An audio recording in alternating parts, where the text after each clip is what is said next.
Aşağıdakı Python kodunun nəticəsini tapın. Baxaq. Deməli, N və B adında bir sətrimiz, yəni mətnlərimiz təyin edilir. Daha sonra C sətrinə, yəni C dəyişəninə B-nin lowercase-i nə olur? Mənimsədilir. Yəni ki, Cihan sözünün kiçik simvollarla olan versiyası C-yə mənimsədilir.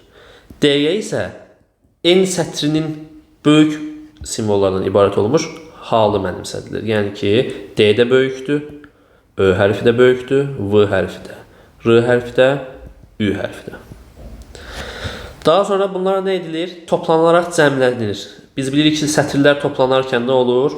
Arda-arda düzülür, yəni birləşir. Bunu deməli, bizə çap olunacaq sətr baxın bu formada olur. Əvvəlcə C sətri gəlir, daha sonra isə D sətri gəlir. Baxın bu formada.